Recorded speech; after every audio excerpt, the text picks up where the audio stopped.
नमस्कार। मैं छत्तीसगढ़ अखबार के यूट्यूब चैनल इंडिया आजकल के स्टूडियो से सुनील कुमार बहुत दिन बाद एक तकलीफदेह खबर के बिना आपके बीच हूँ। थोड़ी सी अलग किस्म की खबर है। मैं दुख भरी हिंसा की खबरों को पढ़ पढ़कर उस पर अपनी बात रख कर आपके सामने थका हुआ था। ऊपर वाले की मेहरबानी है, मैं नहीं भी मानता हूँ तो भी उन्होंने मेहरबानी की है और तिरुपति से एक खबर मुझको भेजी है। उन्होंने सीधा ईश्वर से निकलकर मेरे पास आई है तिरुपति की ये खबर, और मुझको आज राहत मिली है कि मैं फिर उसी घिसे पिटे हिंसा के किसी किस्से को लेकर अपना दुख दर्द बयान करूं। उसके बजाय थोड़ा मज़ेदार किस्सा है ये। आंध्र प्रदेश में पड़ता है तिरुपति। चूंकि आंध्र और तेलंगाना अलग अलग हो गए हैं इसलिए कह रहा हूं मैं। आंध्र में पड़ता है देश का एक सबसे बड़ा तीर्थ स्थान तिरुपति। जो प्रशासनिक कमेटी है उसके ऊपर वो आंध्र के एक सीनियर आईएएस ऑफिसर उसमें रहते हैं, मुखिया सरकार के नियंत्रण में है। लेकिन मंदिर में जितना दान और चंदा आता है उससे बहुत सारे कॉलेज चलते हैं, इंजीनियरिंग कॉलेज, मेडिकल कॉलेज, धर्मशालाएं चलती हैं, अस्पताल चलते हैं, इस्तेमाल ठीक होता है पैसे का। और तिरुपति की आलोचना लोग इसलिए करते हैं कि वहाँ अलग अलग एंट्री फीस देने वाले, अलग अलग दाम की टिकट खरीद के जाने वाले लोगों के लिए अलग अलग कतार है तरह तरह की। मैं भी गया हूँ एक दो बार वहाँ पे, एक आध बार सबसे गरीब शायद मुफ्त टिकट। मैं 1980 में वार रिपोर्टिंग की ट्रेनिंग पा रहा था इंडियन आर्मी, एयरफोर्स और नेवी के साथ। तो जब नेवी के साथ कोचीन में हमारी ट्रेनिंग पूरी हुई तो हम कुछ लोग वहाँ चले गए थे तिरुपति। तो उस समय हम फ्री की कतार, जो मुफ्त की कतार रहती है जिसमें सबसे ज़्यादा समय लगता है, अलग अलग दिनों पे अलग अलग समय लगता है, तो सबसे ज़्यादा समय वाली जो मुफ्त की कतार थी उसमें लग के मैंने पहली बार तिरुपति के दर्शन किए थे। प्रसाद में लड्डू भी सबको बराबरी का मिलता है, एक एक। आप लाख रुपए की, 10 लाख की टिकट खरीद के जाओ कि मुफ्त में जाओ, दर्शन के बाद सबको एक बराबरी से एक लड्डू मिलता है प्रसाद में। वहां पर पूना से एक परिवार पहुंचा, 3 बड़े लोग थे, एक छोटा सा, इतना छोटा सा बच्चा है। किसी भी खबर में बच्चे की फोटो दिखानी नहीं चाहिए, हम कोशिश करेंगे वो फोटो धुंधली हो जाए। तो ये परिवार पूना से वहां पहुंचा, खबरों में इसलिए आ गया कि देश की एक बड़ी समाचार एजेंसी पीटीआई ने इनका एक वीडियो जारी किया। ये लोग 3 लोग, 2 पुरुष एक महिला, ये 25 किलो सोना पहनकर वहां पहुंचे, 18 करोड़ रुपए का। अब धार्मिक भावनाएं अगर आहत नहीं होती तो मैं छोटी सी मजाक कर सकता था कि तिरुपति के भगवान जो है वो निकल के आ गए होंगे बाहर देखने के लिए, कौन आए हैं दर्शन देने के लिए। 25 किलो सोना पहुंचे थे 3 लोग। औसत सोना एक एक के बदन पर 8.25 किलो से ज्यादा रहा होगा। 18 करोड़ रुपए का सोना पहनकर पहुंचे थे।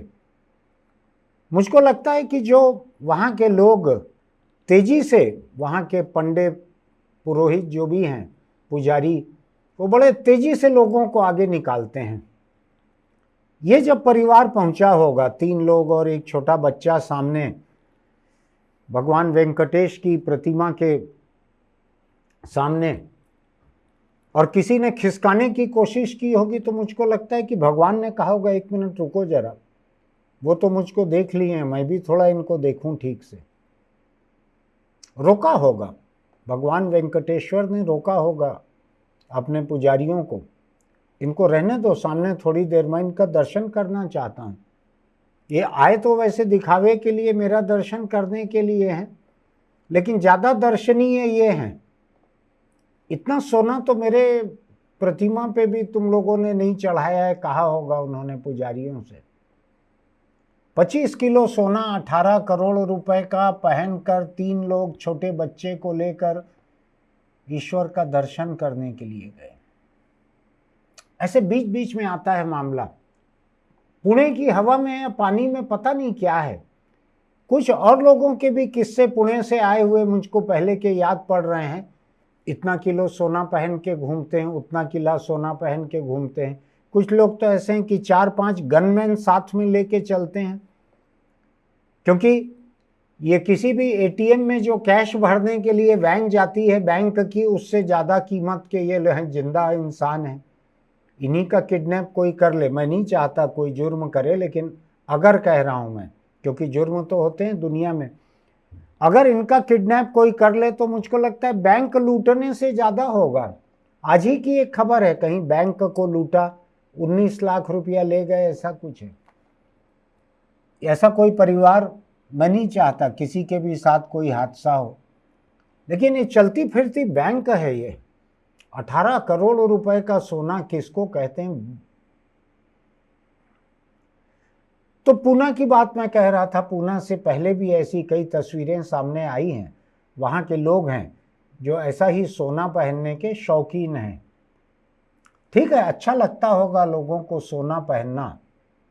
मैंने शायद अपनी पूरी जिंदगी में कोई सोना नहीं पहना है। मां थी तो एक चांदी की अंगूठी पहना दी थी उन्होंने। लेकिन किस तरह की सोच रहती है जो हिंदुस्तान जैसे गरीब देश में, पूना में भी गरीब लोग होंगे बहुत सारे, शहर के थोड़ा बाहर बाहर की बस्तियां रहती है, गरीब बस्तियां। आखिर हिंदुस्तान में अगर 80 करोड़ लोगों को केंद्र सरकार की तरफ से हर परिवार को 5 किलो चावल मिल रहा है महीने में, होंगे कई लोग फर्जी भी होंगे उसमें, लेकिन आधे लोग तो कम से कम गरीब होंगे जो उस चावल की वजह से जिंदा हैं। और कई करोड़ लोग ऐसे भी होंगे जिनका नाम किसी लिस्ट में नहीं आ पाया है, जो मानसिक रूप से विचलित हैं, विक्षिप्त हैं, जो बूढ़े हैं, बीमार हैं, याददाश्त खो चुके हैं, घर परिवार नहीं है, रेलवे प्लेटफॉर्म पर और ट्रेन के भीतर काम करने वाले बच्चे हैं जो झाड़ू लगाते हैं, कुछ करते हैं, पैसा मांगते हैं। उनका कोई राशन कार्ड थोड़ी होगा, तो केंद्र सरकार के 80 करोड़ लोगों को चावल देने में उनका नहीं होगा। वो और गरीब लोग हैं जिनके पास राशन कार्ड भी नहीं है। ऐसे गरीब देश में कोई हिम्मत कैसे करते हैं। ये औसत 6-6 करोड़ रुपया का सोना इन्होंने एक ने पहना होगा।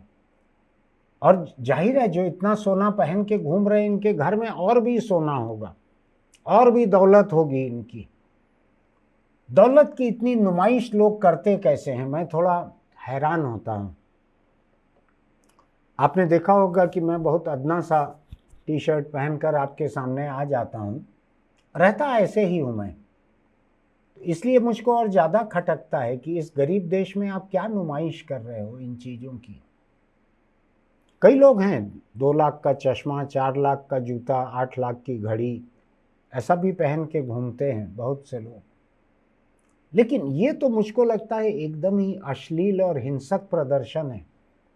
इतना सोना लाद के आप एक सराफे की दुकान की तरह चल रहे हैं। आप जा रहे हैं तो ईश्वर को लग रहा है मैं इसका दर्शन कर लूं एक बार। आज तक तो कोई आए नहीं थे मेरे पास 25 किलो सोना पहन के, पहली बार आए हैं, थोड़ा और दर्शन कर लूं इनका, थोड़ी देर और रहने दो इनको। इनसे टिकट का पैसा लिए होगे तो वापस कर दो इनको। भगवान वेंकटेश को लगा होगा कि इनको और थोड़ी देर निहार लूं मैं। इतने वर्षों में और तो कोई ऐसे आए नहीं थे, आगे भी कोई जल्दी नहीं आएंगे। ज़्यादा लोग वो आते हैं मुफ्त की कतार में लग कर, वही लोग जो सरकारी राशन का चावल पाते हैं, या और लोग ऐसे गरीब लोग या साधारण लोग, या मेरे जैसा व्यक्ति 1980 में जेब में पैसा नहीं था, मिलिट्री की ट्रेनिंग खत्म हुई थी, तो बिना टिकट की कतार में लग के हम लोगों ने दर्शन किए थे उस समय। तो मैं सोच रहा हूं कि हिंदुस्तान में लोग दौलत की नुमाइश किस किस तरह से करते हैं। अभी एक शादी हुई थी, नाम लेने में कोई हर्ज नहीं है, उन्होंने इनकम टैक्स रिकॉर्ड में दिखाया होगा, कोई चोरी छिपे नहीं किया है। देश के सबसे रईस हैं शायद मुकेश अंबानी, उनके बेटे की शादी हुई, गजब की शादी हुई। एक किसी कोई पश्चिमी एक गायिका आई थी, रेहाना या कुछ ऐसी आई थी। अब मैं नहीं जानता, मैंने चेक नहीं देखा है, कोई रसीद नहीं देखी है, लेकिन लोगों का कहना है 72-73 करोड़ रुपया उनको गाने के लिए दिया गया था। ऐसा ही कोई जस्टिन बीवर नाम का एक कोई आया था, चड्डी के ऊपर पजामा खिसक रहा है और सैंडो बनियाइन पहना हुआ है और टैटू है, उसको भी कई करोड़ रुपया इन्होंने दिया था गाने वाने का, परिवार के साथ फोटो भी खींच गई थी।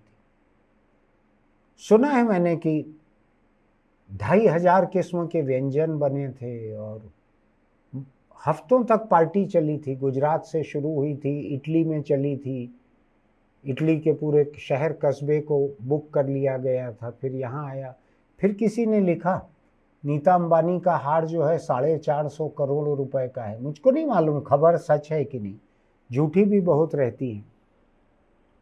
इस तरह की बात आते रही सामने, इतना खर्च हुआ। मुझको याद पड़ता है, मैं सर्च कर रहा था, याद पड़ता है नहीं, मेरी याददाश्त उतनी अच्छी नहीं है। मैं सर्च कर रहा था कि हिंदुस्तान के एक दूसरे सबसे बड़े व्यक्ति थे 2005 में, शायद ये मुकेश अंबानी से भी ज़्यादा दौलत वाले रहे होंगे, अजीम प्रेम जी। अजीम प्रेम जी के बेटे की शादी हुई मुंबई में, एक होटल में शादी हो गई, कोई रिसेप्शन नहीं हुआ, कोई सेलिब्रिटीज़ नहीं आई, सितारे नहीं आए, कोई पार्टी नहीं हुई, कुछ नहीं हुआ। परिवार के लोग, करीबी लोग मिलके शादी कर दिए बेटे की, कोई खर्च उन्होंने नहीं किया। 2005 का बतला रहा हूँ आपको। उसी के आसपास की बात है, लंदन में बसे हुए एक हिंदुस्तानी कारोबारी हैं लक्ष्मी मित्तल, उनके बेटे या बेटी की शादी हुई थी। कलकत्ता में पार्टियां हुई और कहीं हुई होगी, लंदन में तो रहते हैं, वहाँ हुई ही होगी। मैं खबर देख रहा था तो मुझको पता लगा कि शाहरुख खान जो है वो लक्ष्मी मित्तल के बेटे की शादी, आदित्य, उनकी शादी में शाहरुख खान कोलकाता के विक्टोरिया मेमोरियल के सामने डांस किया था। शाहरुख खान ने, कई लोगों ने खिल्ली उड़ाई थी, तो शाहरुख खान ने कहा मैं कलाकार हूं, जहां पैसा मिलेगा वहां परफॉर्म करूंगा। मुझको ठीक लगा शाहरुख खान का ये रुख। मुझको भी अगर लक्ष्मी मित्तल कहते कि हमारे शादी का आप कार्ड एक बना दो, लिख दो, हम आपको 50 लाख देंगे, 5 लाख देंगे, मैं तो हो सकता है शायद 1 लाख में भी बना देता कार्ड का मैटर। बहुत होता है 1 लाख रुपया भी। तो शाहरुख को कुछ करोड़ रुपए मिले होंगे, उसने डांस किया वहां पे, अच्छा किया। हर एक को अपने पेशे का काम करना चाहिए। तो मैं देख रहा हूं जिस अजीम प्रेम जी की बात कर रहा हूं मैं, वो थोड़ा अजीब प्रेम जी है। उनकी बहुत सारी तस्वीरें लोगों ने देखी हैं।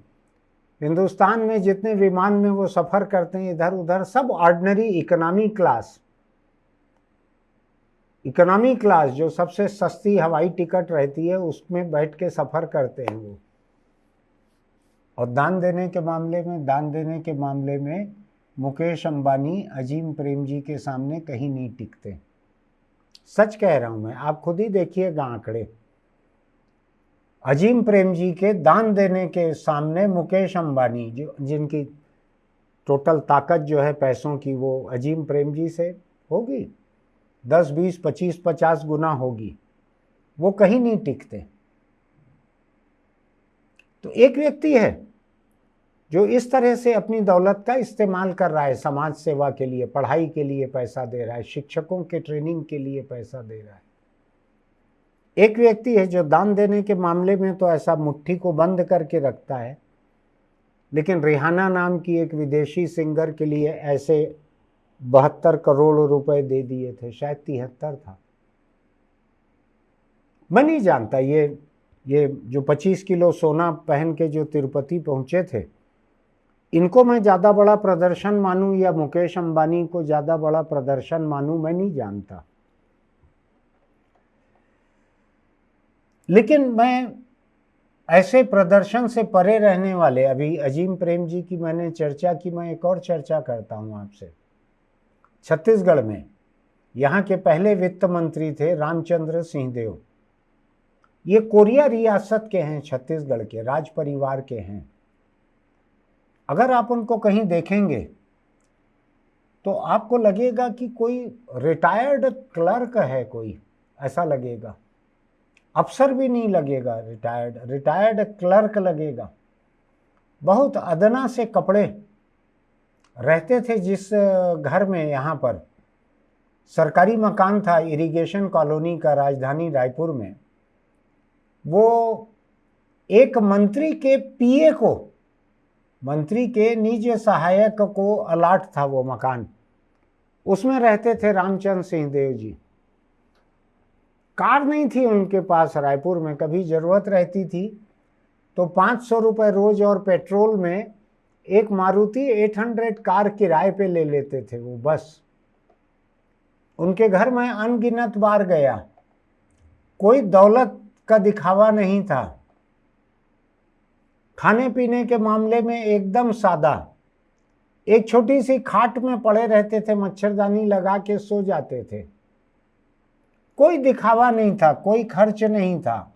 उनको देख के आपको लग ही नहीं सकता था कि ये राज परिवार के हैं। कोरिया में इनका महल है, महल में ऐसे सोफा हैं इनके जिसमें चांदी मढ़ी हुई है, पिता के समय के थे उनके। उनको 1,00,000-2,00,000 रुपए का कैमरा और लेंस खरीदवाने के लिए मुझको खूब मेहनत करनी पड़ी थी। नहीं करते थे वो अपने ऊपर खर्च।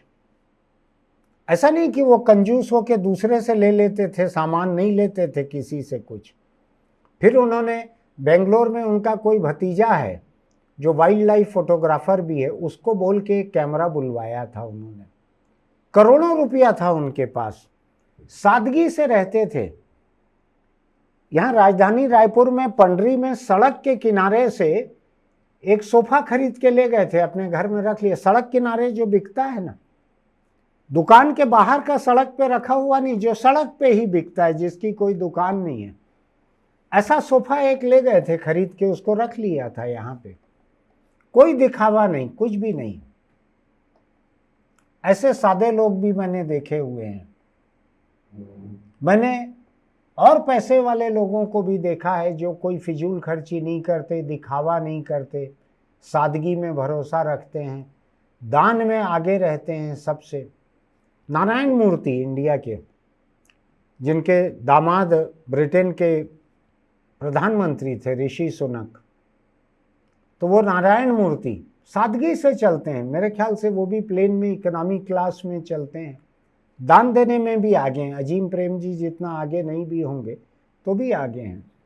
सादगी से रहते हैं। उनकी पत्नी भी बहुत सादगी से रहती है, शायद सुधा मूर्ति नाम है। उनकी लिखी हुई कुछ किताबें चलते रहती हैं, उन पे चर्चा होती है, वो कुछ कार्यक्रमों में भी जाती हैं। सादगी से कहीं छोटे से रेस्तरां में बैठ के खाती हैं। तो मैं सोच रहा हूँ कि इतने गरीब देश में, जहाँ पे बच्चे कुपोषण का शिकार हैं, जहाँ लोगों को इलाज नहीं मिलता है। मैंने पूना के अस्पताल भी देखे हैं, सरकारी अस्पताल। मैं अपने पोते को लेकर उसके ऑपरेशन के लिए पूना गया था, कुछ अरसा वहाँ पे था। देखा है मैंने, सरकारी अस्पतालों में बहुत गरीब लोग पहुँचते हैं वहाँ पर। ये तो शहर की बात है पूना की, और बाहर महाराष्ट्र के गांवों की बात है। अकाल पड़ता है, लोगों को पानी नहीं मिलता है। ये महाराष्ट्र है जिसमें पूरे पूरे इलाके बिना पानी के हैं, कुएं सूख गए हैं। एक एक कुएं पे 500-500 लोग जुटे हैं। लोग नीचे उतर के कुएं में, महिलाएं घड़े में पानी लेकर ऊपर आती हैं। जानवर बूढ़े हो गए हैं, किसान नए बैल नहीं ले पा रहे हैं। वहाँ किसान बड़ी संख्या में आत्महत्या करते थे। महाराष्ट्र में अभी थोड़ा कम सुनाई पड़ता है। ऐसे महाराष्ट्र में गरीब लोगों के ऐसे इलाके में 25 किलो सोना पहुंचकर ये 3 लोग पहुंचे थे। 6-6 करोड़ का सोना औसत एक एक के बदन पर था। जो महिला इनके साथ, शायद उसकी साड़ी भी पूरी की पूरी ऐसा लगता है कि सोने के महीन तारों से बनी हुई होगी, सुनहरी दिख रही है पूरी साड़ी। कैसे लोग होंगे जो ऐसा प्रदर्शन करते हैं। मुझको याद है कि छत्तीसगढ़ जब राज्य बना और अजीत जोगी मुख्यमंत्री बने, तो उनके मंत्रिमंडल में जो लोग थे उसमें से कई मंत्री लाखों रुपए की घड़ी पहनते थे, लाखों रुपए की। 5 लाख 10 लाख ऐसे की एक घड़ी एक एक मंत्री पहनते थे। एक बार मैंने जोगी जी से मजाक में कहा था कि आप अपने मंत्रिमंडल की बैठक में जब सब मंत्रियों के हाथ टेबल पे हों, जरा गिन के देखिएगा कि कितने की घड़ियां पहने हुए हैं वो। मजाक में बात थी। अब तो कोई हिसाब किताब ही नहीं रह गया है। अब तो लोग 50 लाख से 2 करोड़ तक की गाड़ी में चल लेते हैं, कोई झिझक नहीं होती। वो एक अलग किस्म का गहना है, अलग किस्म का सोना है। लोग 5 लाख 6 लाख रुपए तक के मोबाइल रखते हैं। गजब का हाल है। अभी भी लोग बड़े बड़े हीरे पहनते हैं जिसका अंदाज नहीं लग सकता किसी को। मैंने एक नेता के यहाँ बैठ के उनको एक बहुत बड़े जौहरी से हीरों का सौदा करते हुए सुना था कि फलाने गहने के लिए हीरे कितने के आएंगे, इतने बड़े हीरे लगाएंगे तो कितने के आएंगे। उनके घर में बैठा था, उनका चाय नाश्ता कर रहा था, इसलिए मैं नाम लेना ठीक नहीं समझता। लेकिन अगर आप ईश्वर के दरबार में दर्शन करने के लिए जा रहे हैं तो क्या 6-6 करोड़ का सोना पहन के जाना ठीक लगता है? हो सकता है आप घर में ऐसे ही पहनते हो, ऐसे ही पहन के नहाते हो, ऐसे ही पहन के सोते भी हो, आपकी संपन्नता है, आप कुछ भी कर सकते हैं। लेकिन ये कौन सी सोच है जो गरीब देश में, गरीबों के बीच में लोगों को ऐसा हौसला देती है?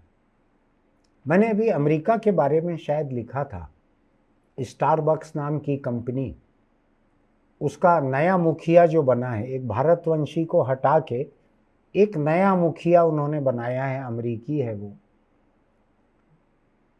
वो हर दिन घर से ऑफिस जाने में, कंपनी ने उसको कहा आप अपने घर में रहो, वहां से ऑफिस आओ जाओ, कंपनी का जेट रहेगा आपके पास। 1600 किलोमीटर का सफर करेगा रोज ऑफिस आने जाने के लिए। 1600 किलोमीटर। किस तरह किसी का हौसला हो सकता है? धरती का पर्यावरण तबाह हो रहा है, 1600 किलोमीटर का सफर करेगा स्टारबक्स का नया मुखिया, और हफ्ते में 3 दिन कम से कम ऑफिस आके काम करना जो है जरूरी है। कितना खर्च होगा, कितना ईंधन बर्बाद होगा उसमें, कितना प्रदूषण होगा, कैसे हौसला होता है ये? मैंने कहा कि ऐसे स्टारबक्स ब्रांड का लोगों को बहिष्कार करना चाहिए। जो कंपनी ऐसी नीति बनाती है, अपने नए मुखिया को ये अधिकार दे रही है कि वो स्पेशल प्लेन से आए जाए, कंपनी के विमान से, ऐसे कंपनी का बहिष्कार करना चाहिए ताकि धरती पे प्रदूषण इतना न बढ़ सके। मुझको किसी ने लिख के भेजा है, छत्तीसगढ़ के एक बड़े से रिटायर्ड अफसर ने मुझको लिख कर भेजा है कि स्टारबक्स के बारे में आपने जो कहा है, हिंदुस्तान में उनका पार्टनर टाटा है यहाँ पर, जो यहाँ स्टारबक्स चलाता है। तो मैंने कहा टाटा रहे, जो भी रहे, टाटा के दूसरे चैरिटी के काम अच्छे हो सकते हैं, लेकिन मैं स्टारबक्स को तो पैसा नहीं दूंगा, और जो कि पैसा इस आदमी के प्लेन के पेट्रोल पे खर्च हो। मैंने तो एक अपील जारी की है अपने पिछले एडिटोरियल या वीडिटोरियल में, मैंने उसमें कहा है कि लोगों को इस ब्रांड का बहिष्कार करना चाहिए, इसको इतना दिवालिया कर दो कि ये इस तरह की बर्बादी की हिम्मत न कर सके, दोबारा उस लायक ही न रहे। चलिए, मैं तो थोड़ा सा इस सोना इतना देखा, चकाचौंध हो गया, इसलिए आपके बीच आया हूँ। कहाँ पर कितना दिखावा करना चाहिए? मेरे कुछ ऐसे भी दोस्त हैं जिनके घर में मैं चाय पीने गया, उनके घर पे काम करने वाले लोग चाय की ट्रे लेके आए हैं, चाय रख रहे हैं, और हमारे दोस्त मुझको बोल रहे हैं कि आप ये बादाम खाकर देखो, ये 3000 रुपये किलो का है। तो मैं सोच रहा था कि 2 किलो बादाम जितना तो इसकी तनख्वाह होगी, जो ट्रे को उठा के लाए हैं, 2 किलो बादाम जितनी उनकी तनख्वाह होगी, क्या उनके दिल पे गुजरता होगा? मैं ये तो नहीं कहता कि आप अपने काम वालों को बादाम खिलाए बिना बादाम मत खाओ, लेकिन कम से कम किस बात को कहाँ पर कहना जरूरी है, इसको तो थोड़ा सोच लो। ये तो थोड़ा सोच लो। ये दिखावा, 25 किलो सोने का दिखावा मेरे गले तो नहीं उतर रहा है। आपको अच्छा लगता होगा, आप तारीफ भी कर सकते हैं। अगर मेरा ये एडिटोरियल आपको पसंद आता है तो आप हमारे YouTube चैनल इंडिया आजकल को सब्सक्राइब कीजिएगा, नोटिफिकेशन की बटन दबाइएगा, लाइक कीजिएगा, टिप्पणी लिखिएगा, अपने दोस्तों को ज़रूर भेजिएगा।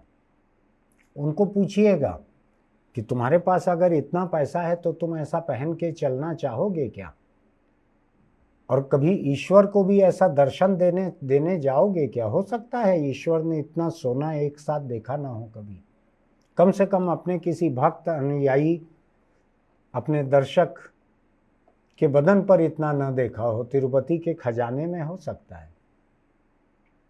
सोच के देखिएगा क्या करना चाहिए। फिलहाल मैं इस बात को यहीं ख़त्म करता हूँ। चलते चलते अगर आप दोपहिए पर चलते हैं, चाहे उसको चलाएं या पीछे बैठें, तो हेलमेट लगा कर रखिए। हेलमेट का बेल्ट भी बांध कर रखिए। सिर पर ढक्कन की तरह रखने का मतलब नहीं है किसी टक्कर पे आप गिरेंगे तो सबसे पहले हेलमेट 25 फीट दूर जाके गिरेगा, आपके किसी काम नहीं आएगा। वो सिर पर बोझ है केवल ढक्कन, इसलिए बेल्ट लगा कर रखिए। अच्छे किसी ब्रांड का हेलमेट खरीदिए। जब आप छोटी छोटी चीज़ों को अच्छे ब्रांड का लेते हैं तो हेलमेट तो ज़िंदगी बचाने वाला है। अच्छे ब्रांड का लीजिए। पुलिस के चक्कर में हेलमेट मत पहनिए। वो सिर्फ पुलिस का नहीं है, वो आपका है। पुलिस क्या है, वो तो चालान करेगी, पैसा ले लेगी और तो कुछ नहीं करेगी पुलिस। उसकी ज़िंदगी दांव पे नहीं लगी है, ज़िंदगी आपकी दांव पे लगी है। तो बिना हेलमेट दोपहिए पर मत चलिए। फिर मिलेंगे।